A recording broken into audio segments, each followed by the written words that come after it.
Good morning, everyone, and welcome to another edition of our Fireside Chats on Saturday morning. So, I am Malaviya, as a lot of you know, and Shreyas Deshmukh. We both are the co-founders of Asian Pathfinders.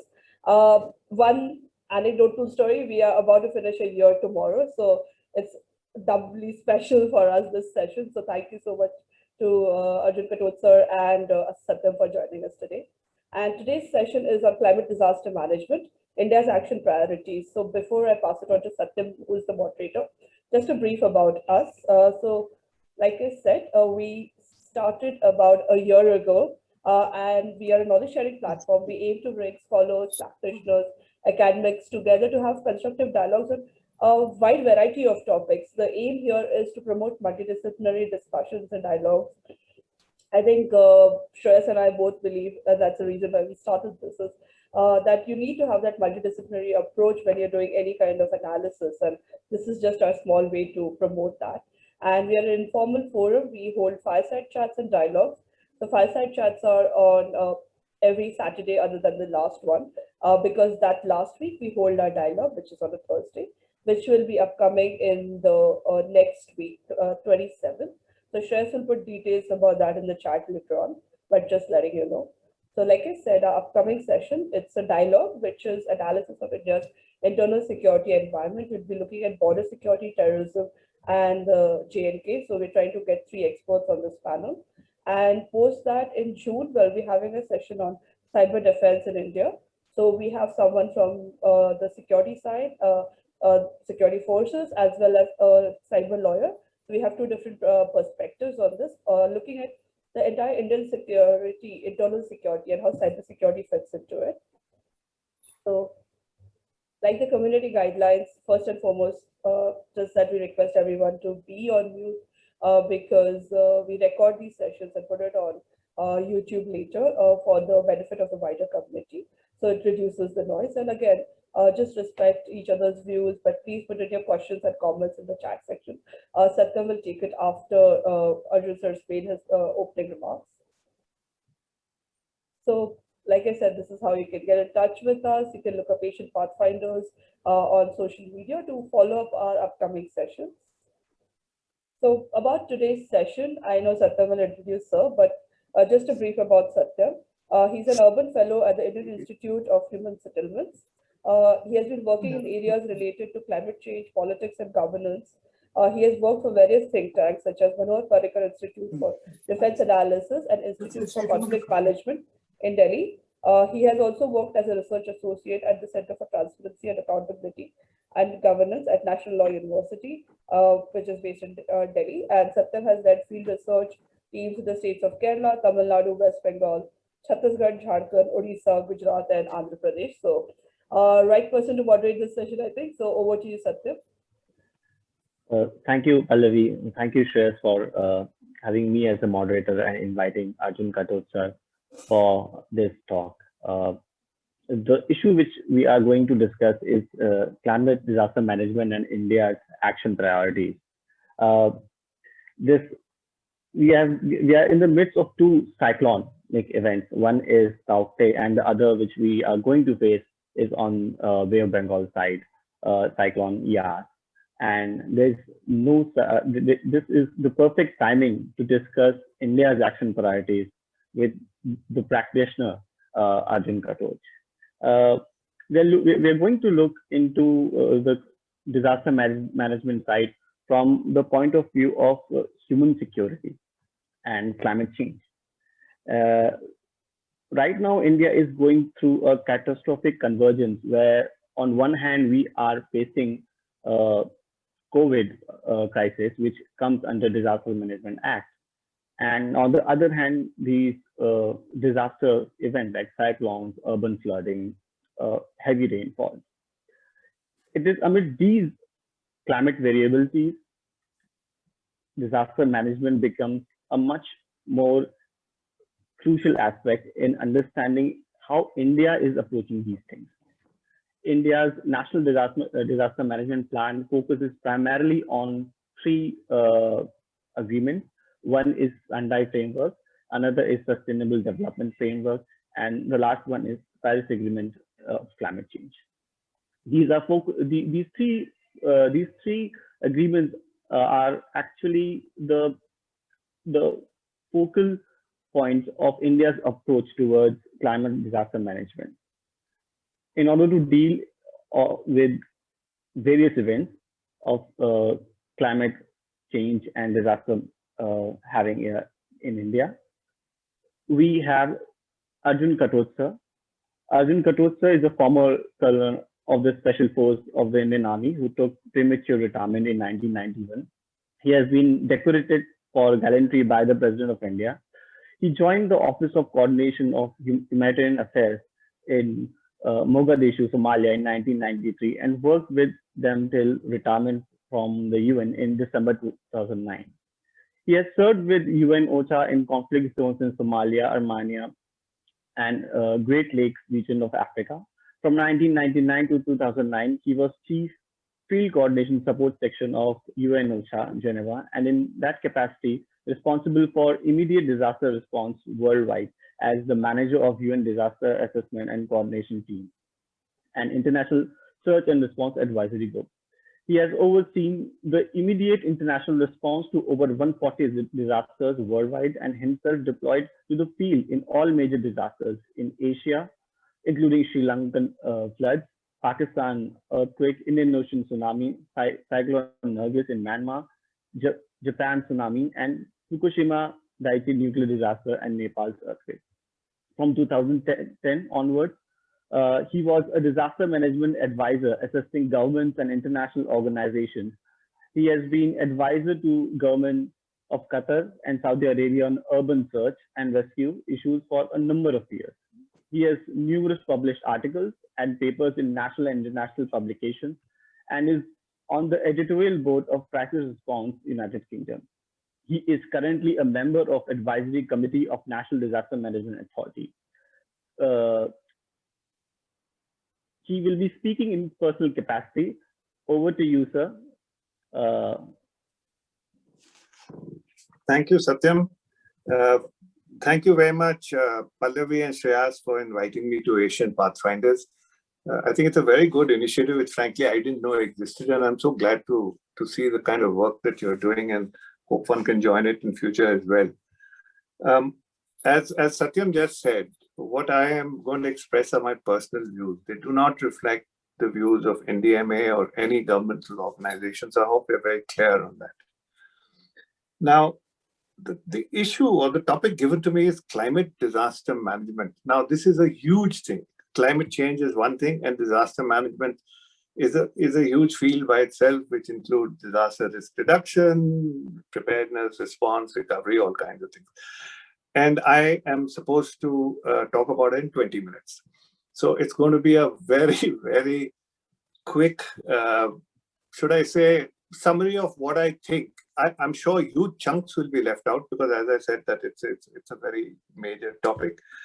So I've tried to put it in context out here in as far as the Indian conditions are concerned. And so I'm going to deal with this issue in three parts. First, I'll talk a little bit about the relationship between climate change and disaster management, because there is a very, very clear relationship.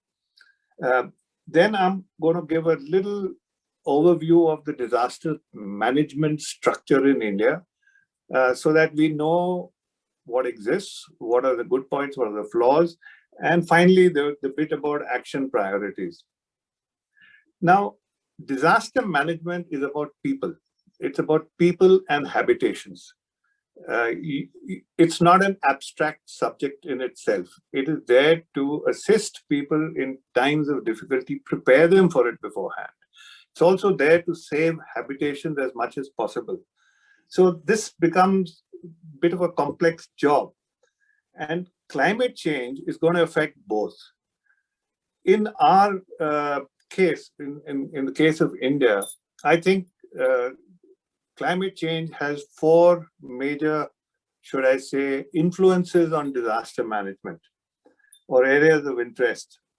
The first, of course, is the fact that climate change accentuates hydrometeorological events. I mean, that is fairly obvious.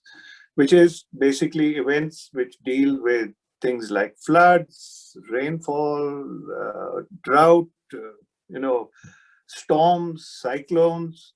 It increases the intensity in a lot of places and it changes their patterns and geographic locations. I mean, just look at the fact of the Maldives. It's a country which has got average height of about 2 feet above sea level. And if you've been to Maldives, it's really quite impressive that people live on those atolls and quite comfortably so. But if the sea level rises, where are those people going to go? They're going to come to India. There's nowhere else close by. So we need to be following that as well. So the hydromet part of it is not just on our landmass, it's also on the island territories and the countries around us. It will affect us. The second aspect which I think is of interest is the whole issue of agriculture. We are still by and large an agrarian country, and climate change, if there's one thing it affects, it is agriculture. I am currently sitting in a village in Himachal Pradesh in Bid, and I've seen for the last 10 days, because of the very unseasonal rain out here, it doesn't normally rain at this time of the year, the wheat harvest is in big trouble because you can't harvest wheat until it's dry. And once you harvest it, you again need to get it dry before you can chano it. So all that, you have people going every morning and seeing what the weather is like and trying to do it. So the whole agriculture related issue and the patterns of agriculture are going to be definitely affected by climate change. And please remember that disaster management in India originated in agriculture. It originated with the drought of 1943 in the British times. So in some ways, your climate change is going to make you go back a bit to the roots. The third factor, I think, which climate change impacts upon disaster management is the uncertainty factor. For the last 50, 60 years, or I would say half a century at least, while India is prone to a lot of disasters, you generally knew that there are going to be floods in the rainy season. You knew you're going to get cyclones on the east coast. You generally had an idea of what is going to come up in the year, and therefore you could plan for it, you could prepare for it, and hopefully there were procedures in place. Now, climate change has added a huge, should I say, chunk of uncertainty to this. And there is no better example than what just happened in terms of Cyclone Nargis. It was unthinkable even 10 years back to imagine that in 3 years in a row on the west coast of India, you would have cyclones. I mean, you had 2019 Cyclone Vayu, 2020, you had Cyclone Nisarga, which of course upset the people in Alibag a lot. And in 2021, you have Cyclone Nargis. Now, this uncertainty factor has a huge, should I say, impact on disaster preparedness. Today, your east coast is well prepared to receive cyclones. Odisha is one of the best prepared states in the whole country because it has been predictable over the years that there will be cyclones on the east coast. The west coast is not that well prepared because they never expect cyclones. I mean, Arabian Sea cyclones is a very, very new phenomena. So you do not have the states of Maharashtra and Gujarat and things having the kind of preparations that the states of Odisha and the East Coast states have. So this factor of uncertainty, which climate change has introduced into disaster management, has added yet another complexity to the whole process of disaster management in India, as if it wasn't complex enough to begin with. And finally, I think climate change also creates a situation in disaster management where it accentuates existing vulnerability.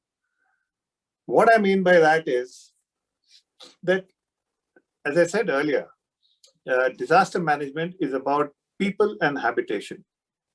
That's the core of the matter. Now, we have in India, according to the 2011 census, 641,000 villages. That is 72% of our population. 46 cities with over 1 million people. We have about 3,700 villages with over 10,000 people. Now, in countries, in other countries, like in Denmark, habitation of 200 people is called a city. In Nigeria, it's 2,000. Now, all these habitations with people in them have certain vulnerabilities. They are built in low-lying land. Some are built in places where the water supply is not as good as it used to be. Now, these vulnerabilities are kind of enhanced by the impact of climate change. And I would think you would have the best example I can give you of this is the heat wave in Europe in 2003. For those of you who remember, or those of you who were in Europe at that time, in 2003 was the first time in living memory or historical memory, I think the date was since 1540, that in Europe, you had temperatures of over 40 degrees in summer.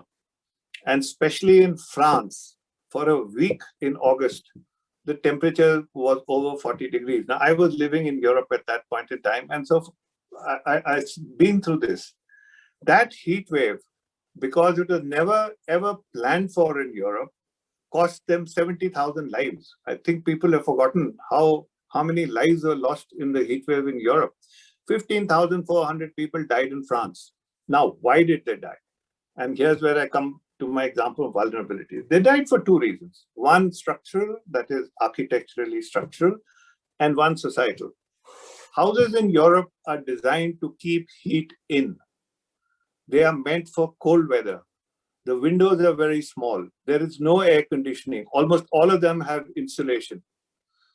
So when you have 40-degree temperatures for a week, you are creating an oven within the house.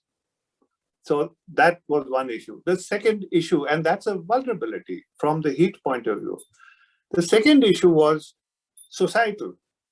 In Europe, people take a vacation in August, and it almost shuts down. So for the first 2-3 weeks of August, all the younger people and the working people take off to the beaches and stuff of that sort, and the older people are left, at home or in the cities or in their homes. The heat wave struck in the first week of August. Half of Europe was on vacation. The other half were the older lot who were left at home. And most of the people who died were the elderly. In fact, in France, after the heat wave, there was an inquiry into why old people who had no idea how to deal with heat, who were dehydrated, were the victims of this heat wave. So this very well illustrates the fact that climate change accentuated these vulnerabilities. Now, similar vulnerabilities exist in all habitations around the world, and most certainly in India. So this makes the whole issue of disaster management, disaster preparedness, disaster risk reduction a lot more difficult, because you are now basically dealing with trying to paper over vulnerabilities which have existed in some cases for centuries. Like the business of the European houses. I mean, that's how they are built. No one ever thought that even in the height of summer, in those days in Europe, you could not buy a fan. There was no air conditioning. Today, you have air conditioning in houses and you have fans, but as a result of that particular heat wave. So these four issues, as far as India is concerned, I think need to be, need to be stressed on as a correlation between climate change and disaster management. Hydrometeorological, agricultural, vulnerability, and uncertainty. They amplify the disaster management issues. Now, when I go on to talking about an overview of how disaster management is conducted in India, before that, I want to put forward my view of what ought to be two bedrock principles for disaster management. The first is that it's all about people and habitations. And it must be all about, all decisions must be central to the fact that there are small villages, there are towns, there are municipalities in which people live, and these should always be central to any planning, any consultation, any aspects of disaster preparedness, risk reduction, response, recovery. My second bedrock principle, which I think, is that disaster management is not just a governmental affair. It has to be in cooperation with all stakeholders in society. When I say stakeholders, it's a very nice buzzword. But what I actually mean out here is you must incorporate NGOs, civil society, armed forces, any entity which is involved, the private sector. It's not just a government affair. It's not nobody else's responsibility. Now, let's see how these two principles actually apply to the current status in India. Now, in India, actually, disaster management has its, should I say, origins in British times, when there used to be departments set up for event-specific issues like the famine of 1943 and stuff of that sort. And later, after independence, that tradition more or less continued until the year 2002.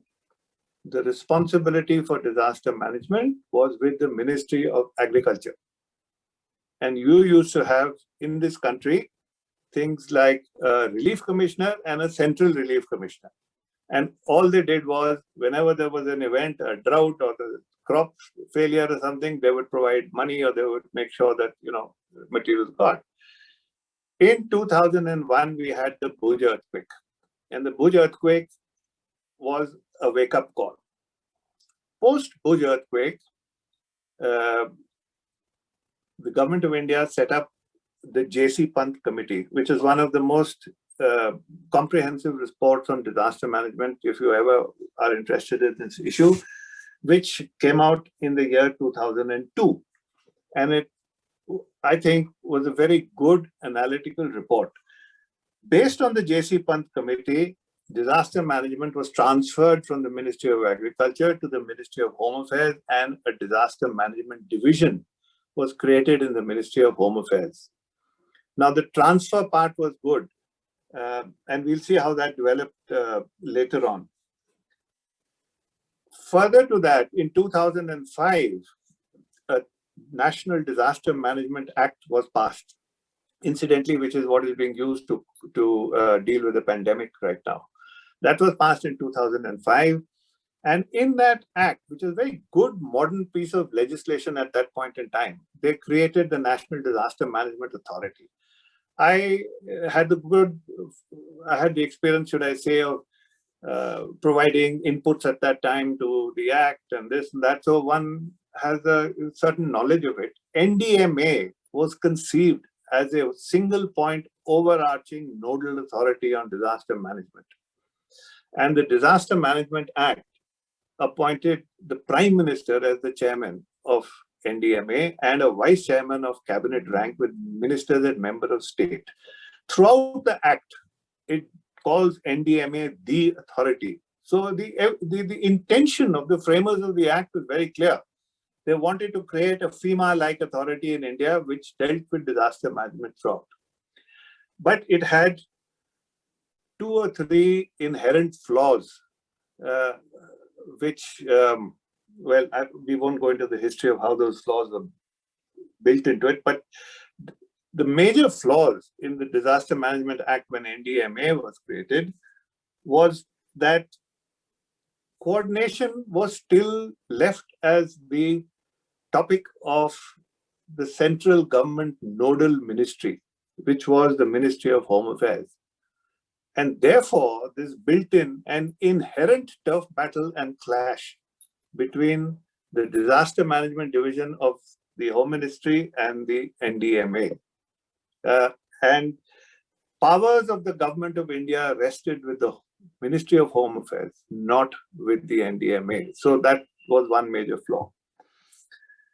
Second major flaw was that the Disaster Management Act also created, state disaster management agencies, state emergency committees, central emergency committees, down to district DDMA, district disaster management committees, authorities. Now the problem is that in India, we have districts like Kutch or district like Leh, which are 45,000 square kilometers. These districts are larger than some European countries. And the Disaster Management Act ended the responsibility at the district level. That means no consultation at panchayat level, village level, town level, municipality level, nothing. So where people stay and the people who are the persons affected are not really part of any kind of process. And that is, in my view, was a huge flaw. When you have Panchayati Raj, when you have structures existing down to village level, why not use them? But anyway, this was the second major flaw. So there's no participation of people. The third major flaw was that it did not incorporate the armed forces of India into decision-making at any level, except the Central Executive Committee, which is very esoteric at the central government level. They were not incorporated in decision-making at the state level. They were not incorporated in decision-making at the district level. Now, the problem with that is that we know that the armed forces of India are ultimately the providers of a major amount of disaster assistance in any major calamity. This is not only true in India, this is true everywhere in the world. I mean, if you see the Japan tsunami and Fukushima Daiichi earthquake and emergency, Japan is probably one of the most developed countries in the world. Yet, what was the background of, what are the bedrock of their response?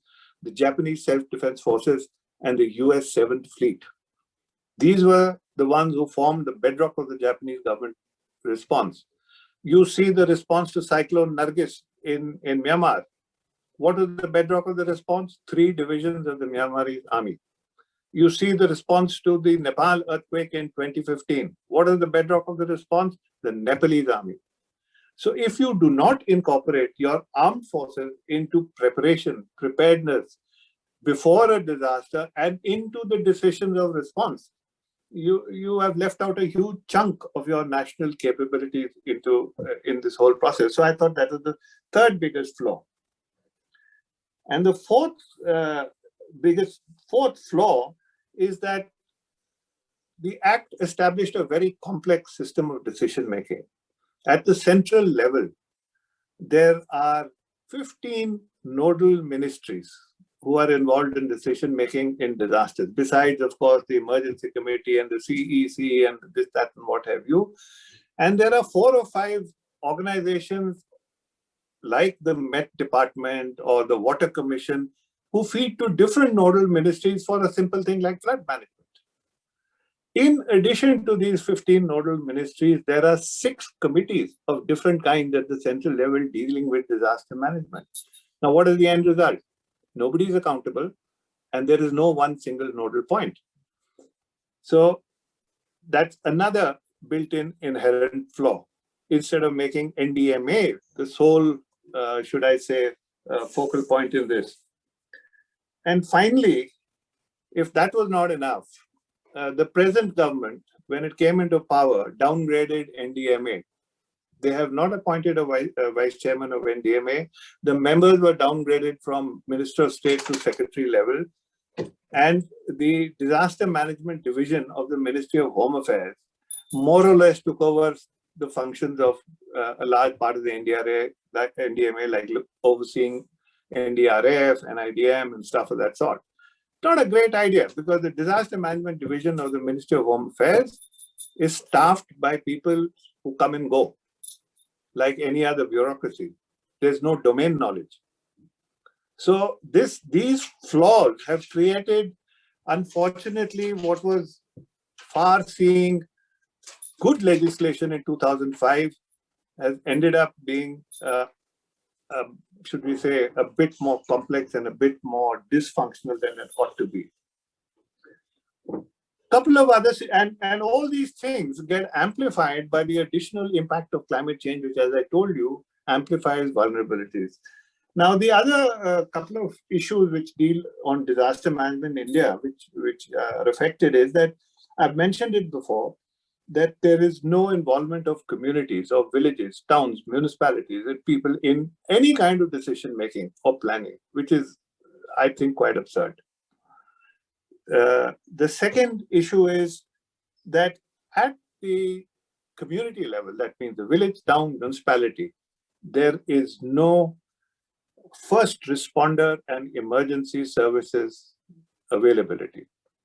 I will give you the example of the village I'm sitting in right now, Bede.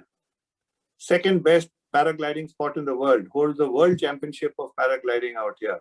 It's a small village with 1,361 people according to the last census, but ends up with having probably twice that many tourists, including a couple of hundred foreigners at any one time when the thing is functioning fully, not like now in the pandemic.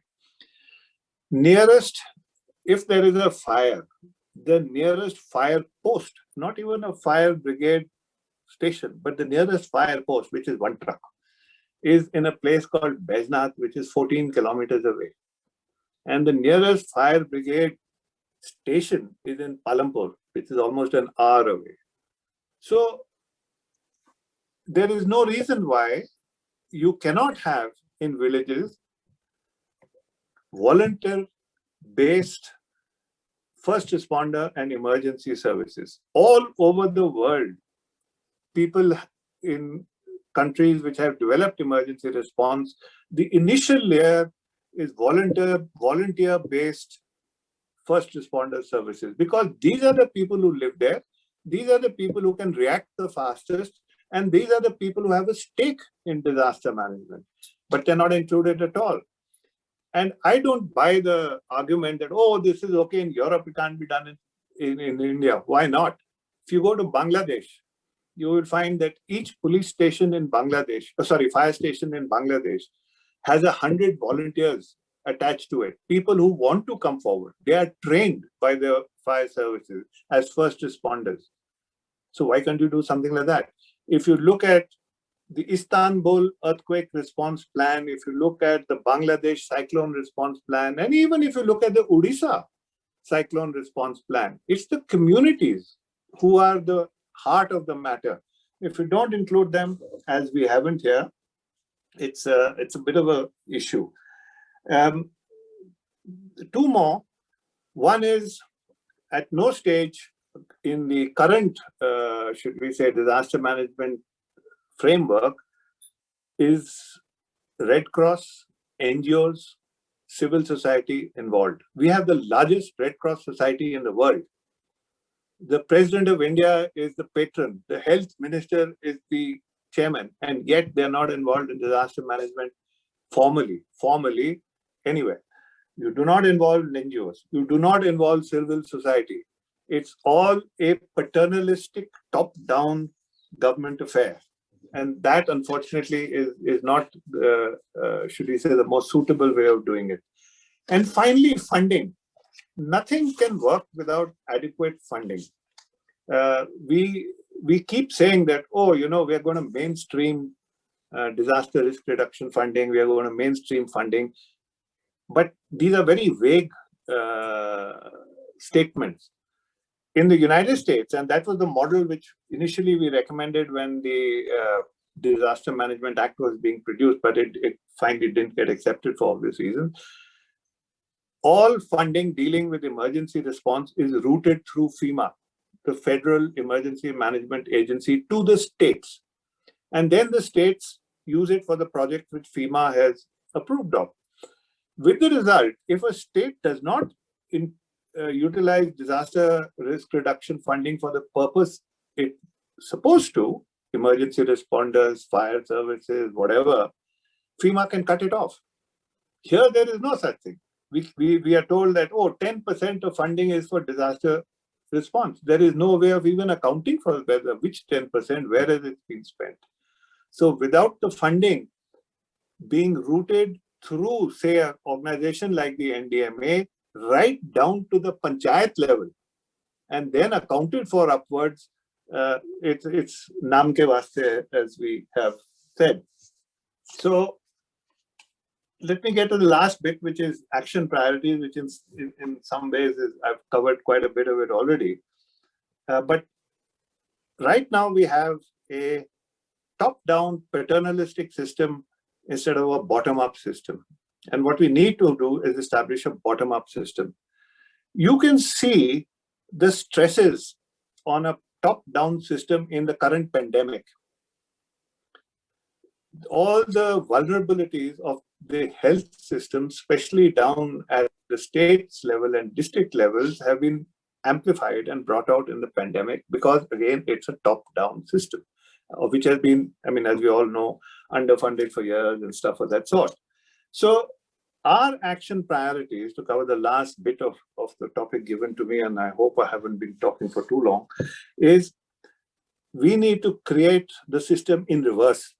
Make the communities, make the municipalities, make the panchayats as much part of decision making for any disaster risk reduction, preparedness and response issues by making your plans bottom up and not top down.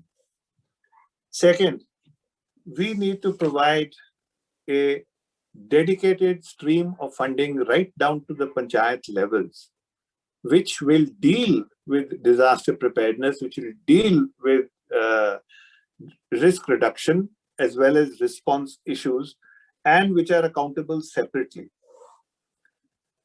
Thirdly, we need to rectify the flaws which exist in the Disaster Management Act and revert to the original conception of the National Disaster Management Authority being the prime nodal point through which actions are taken. Now, I know I'm being utopian to think that you can go all the way back, because this is a bureaucracy, and once a bureaucracy acquires turf, it's not going to give it up. But there is a way to sort it out. The Ministry of Home Affairs can continue being the nodal ministry.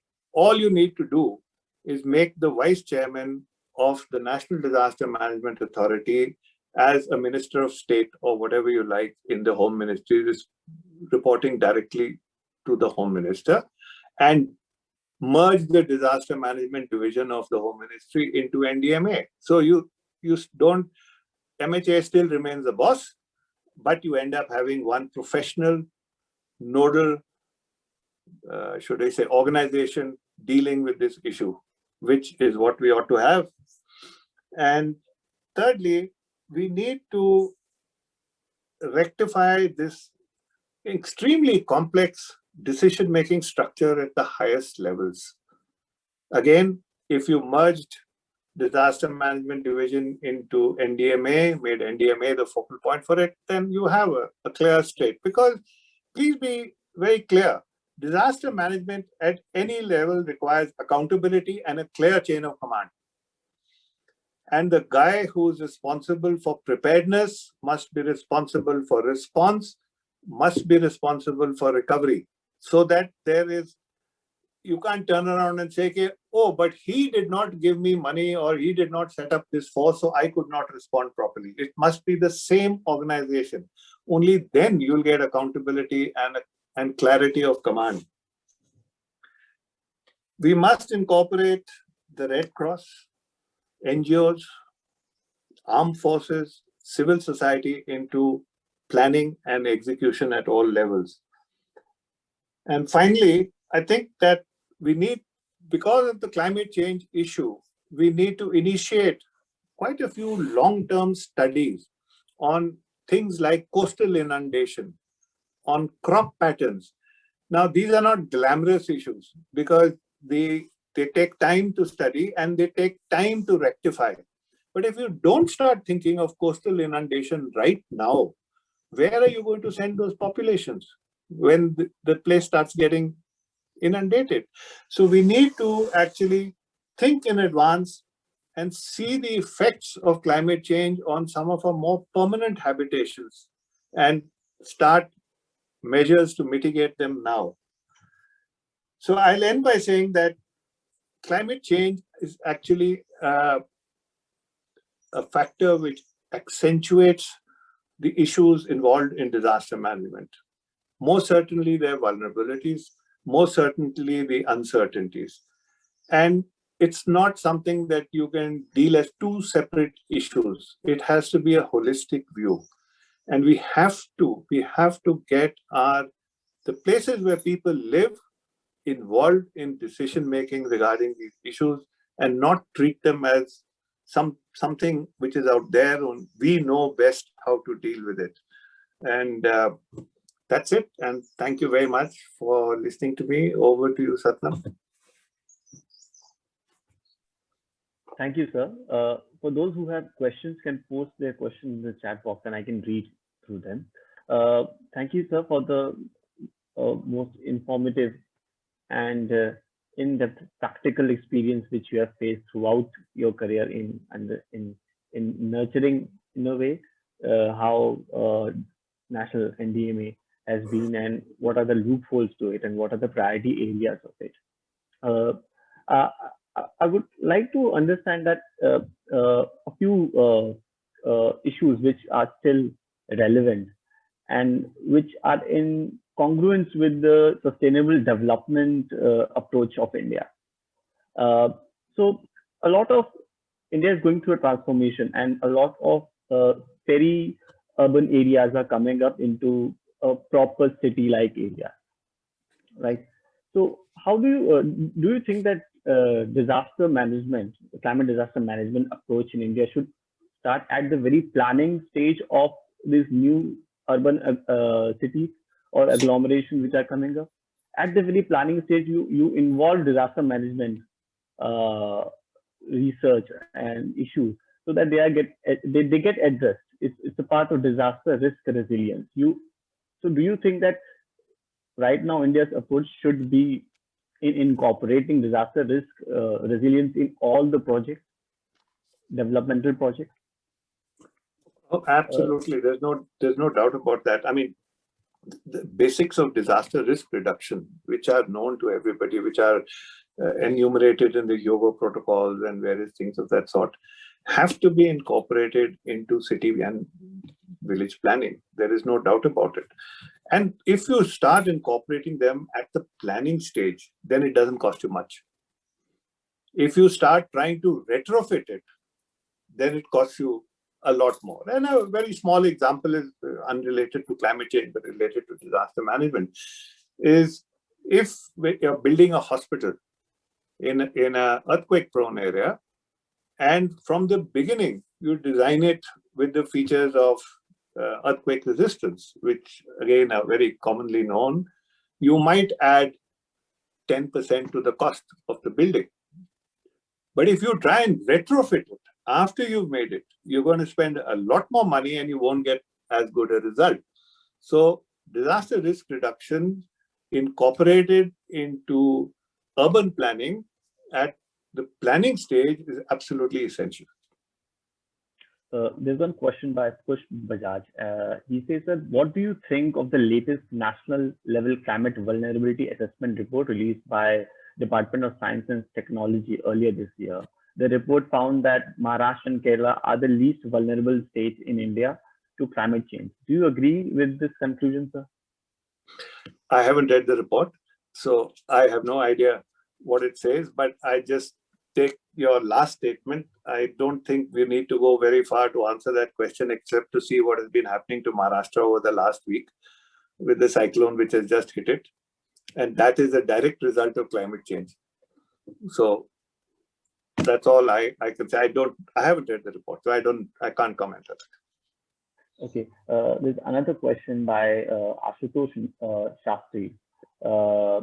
He says that after the unprecedented 3 in a row cyclones on the West Coast, how will these events factor into the future risk assessment calculus? How frequently are these re-evaluations carried out? How do these evaluations get factored in the operational preparedness? A good question, because frankly, the West Coast was not considered particularly vulnerable to cyclones over the decades, based on the patterns of climate as it existed then. With climate change, it is obvious for the last 3 years that we have to start factoring in the West Coast.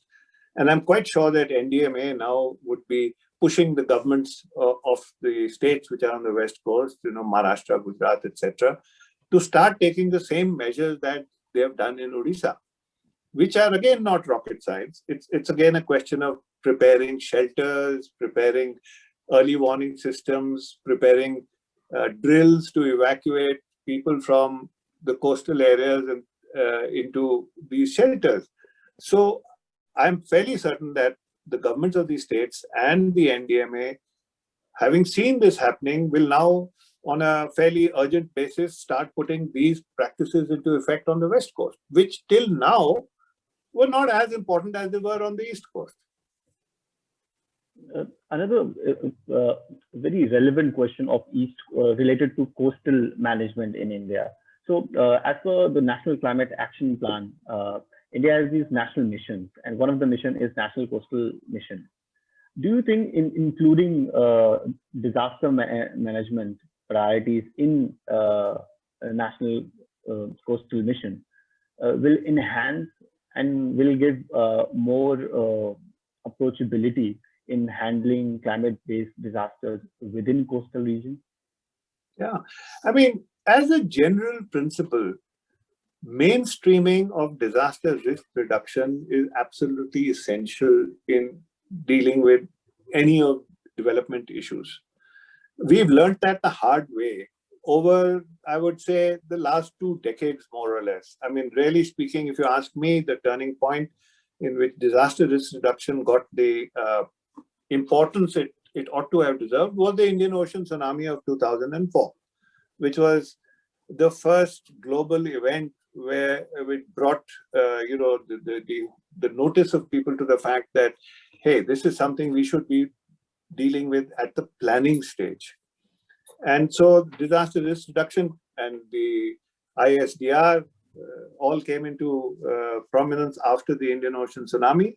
And I think now it's a well-established fact that if any sensible plan dealing with any kind of development issues which involves habitation must take disaster risk reduction into account right from the planning stage. So irrespective of whether you're talking about coastal areas or you're talking about mountain areas or anything else, you have to incorporate disaster risk reduction. So you also talked about a bottom-up approach in managing disaster management. So I've been to a lot of areas, states and all, and I found that municipalities neither have expertise nor funds in dealing with issues related to disaster risk resilience and disaster management in particular. How do you think this gap can be filled up? Keeping in mind the Odisha example, because I think Odisha is the best example of handling disaster management. And I would recommend if anyone who is interested in DRR, they have a document on DRR specific to every district. Please go and read it. It's available on their website. So how do you think that this best practices of Odisha can be transformed into larger framework of NDMA?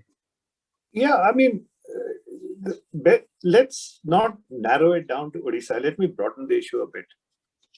The human beings who live in places are the ones who are best placed to understand how to save themselves or protect themselves in the place they're living in.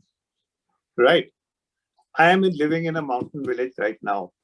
I am better placed to know where the Nala runs, where should I place my house, than somebody sitting in Delhi, right?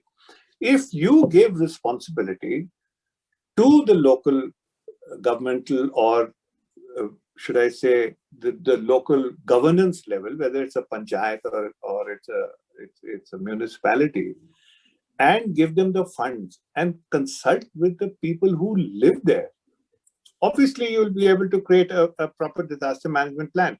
What did they do in Odisha? They did exactly what they did in Bangladesh, which is actually the pioneer of coastal, should we say, evacuation plans and dealing with cyclones. And they've done the same thing in Odisha. What does it finally boil down? What is the most difficult thing in dealing with cyclones in the coastal areas, places like Odisha or Bangladesh or anywhere in the world? How do you inform the last guy in the last hut? It's the last mile connectivity, right? Whether you inform him by a whistle, whether you send a guy on a bicycle as they do in Bangladesh, whether you inform him on a radio, that's the most difficult thing to do. Now, who is best to understand how that thing should be done? The guy living there. So if you don't incorporate them into the planning, if you don't empower them, to use another buzzword, and if you don't fund it, then it's not going to happen. But if you do fund it, if you do empower them, I can assure you they'll come up with perfectly good practical plans. This one is from Nabila Siddiqui. She says that there are various man-made disasters in the making, solid waste being one. Ghazipur solid waste mountain, which is higher than Taj Mahal now. Do we often disregard the man-made disaster as pointed out by Gadgil report, where man-made activities was seen as a cause for the fragile nature of Western coast? Now, I think that is an issue which is way beyond my intellectual capabilities, in the sense that it's obvious. If you are going to create industry or waste disposal, you should have a way of doing it in which you can, should I say, not harm nature. The problem arises is you have two clashing priorities. You have the requirement to develop your country as fast as possible, which includes industrialization, and you have the issue of trying to save your environment. Now, this is exactly the clash in the climate change discussion today. Climate change is being caused or was caused by the actions of the developed world in the 19th century and the 20th century. But who is being asked to do away with fossil fuels? The developing countries. So you have this clash, and there is no straight answer to that question. At different stages of development, you have to draw a balance as to what you are prepared to sacrifice or not sacrifice in terms of uplifting your own people out of poverty and raising their standards of living. So I don't have a straight answer to that. I'm not trying to go around beat the bush, but there is no straight answer.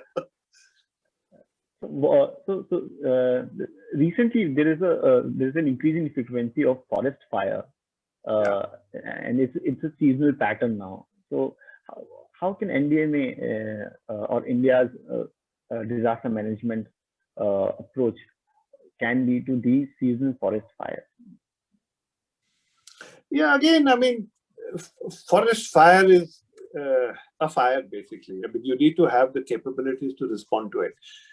Now, one of the really good things that NDMA did, while it was empowered quite a lot, was develop NDRF, the National Disaster Response Force, and insist that states develop SDRF, State Disaster Response Forces, so that at least there are central, at state level and at national level, professional entities capable of dealing with issues like fire, like NBRN, like this, like that. But ultimately, if forest fire, and it's interesting that you point this out, because normally from my window, if I look out onto a mountainside in the middle of summer, there's always an odd forest fire, which is on, a small one, will start having to be dealt with at the local level, okay, and then supported by resources like SDRF, NDRF from state and central levels. Our problem basically is that the resources at the local level are not fully developed, and we have not been paying enough attention to developing things. The point I made about first responder, emergency services, fire services, this is what it boils down to. And these are decades of neglect. But even if now we, should I say, reverse course and start developing them at the local level, based on a volunteer system, we will make very rapid progress. Because people want to save themselves. Give them the means to do so. This one is from Pallavi. Pallavi asked the disaster management. Pallavi, you're asking me questions. Yes, and so it's a pertinent one. Disaster management tends to exclude gender component in planning. What are your thoughts on ways we can have gender inclusive disaster management? This one is very well observed, because if you read the NDMA plan, you only have male members there in the planning. Straightforward, include more women. There's I mean, another one you want to rectify the gender balance, include more women. Simple as that. Well, I think Pallavi give me a better answer. Pallavi, I'm sorry. You're right. And you're right for the reason that historically, emergency response, disaster response has been a very male-dominated field. There's no doubt about that. So it definitely needs greater gender balance, but the greater gender balance will only come about if there are enough women who are also prepared to join a field like this.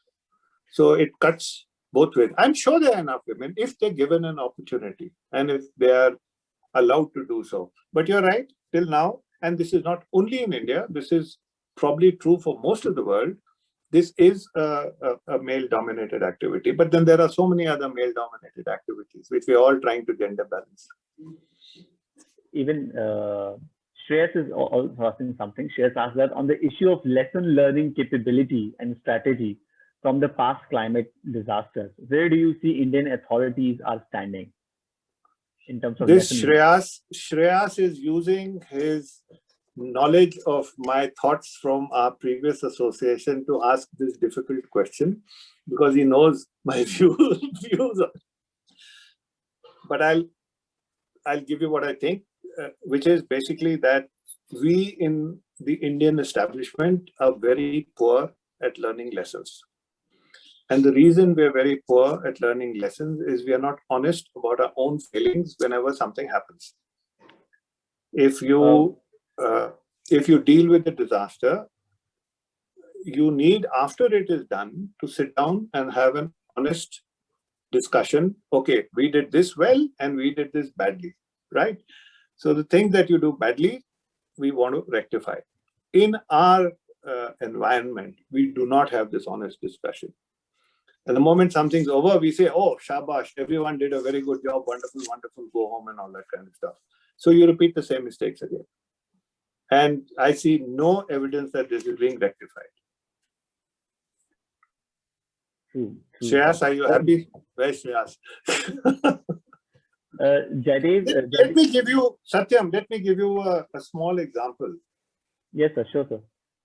Major disaster management decisions in response to a major disaster in India, for example, let me take a major earthquake in North India, would be taken at the highest levels of government, right? Yes. How many times have the highest levels of government been practiced through the means of tabletop exercise for 2 hours or a half-day exercise in facing the kind of situations which will arise to take the decisions which they are supposed to take in a knowledgeable fashion? I have never heard of it. And yet you're dealing with situations where, especially in places in earthquakes, you're going to have more casualties in 2 minutes in North India than you have had in the entire pandemic so far. But then someone has to deal with those decisions and you have to practice them. But we don't do that. Jaideep Singh Bhatia has this particular question. Based on the present climate change, he asks, approx how many years will it take for the Maldives to get drastically affected? Good question. Depends on how fast the sea rises. But it's not. But mind you, it's not a, should I say, light-hearted question or a light-hearted response. I have been to the Maldives when I was with the United Nations a number of times. Malé is the capital of Maldives, is a 1 square kilometer island, which is probably one of the most densely populated places on earth. Its height above sea level is 3 feet. The only reason that it did not get fully inundated during the Indian Ocean tsunami was because the Japanese government had given assistance to build a seawall around the whole of Male made of tetradons, which cost $1 million 100 meters. And that saved Male quite a bit. So, and there are many islands in the Maldives which are lower than Male. So frankly, if the sea levels rise, and rising sea level is not a new phenomenon. If you go back into geological history on Earth, sea levels, when ice melts, have risen 160 feet when the last ice age melted. So right now, if you read the news day before yesterday, the largest chunk of ice broke off Antarctica. This is the largest glacier chunk which broke off Antarctica. So it basically depends on how fast the ice melts. And the faster it melts, the faster it's going to rise, and the faster the Maldives is going to go underwater. I mean, it's inevitable if this continues. Thank you, sir. It was nice to have you. I'll give this to Pallavi and Shreya to do a closing remark. Thank you, Satyam. Thank you. Thank you, sir, and thank you, Satyam.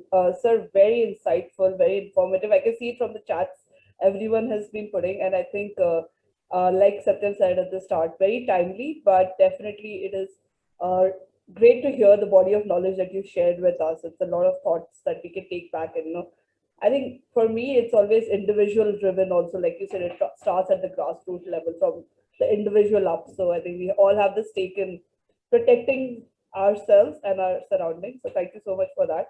And again, really great session. I think I've got private messages. I've got messages in the chat that people have found it very informative. So I'd really like to thank both of you for joining us today, and to our audience for amazing questions and comments. And really sorry if we couldn't take your questions and comments because time constraint, but definitely we hope to have more such sessions and hope to have Sir join us again in the future. So thank you so much and have a good weekend, everyone. Stay safe and take care.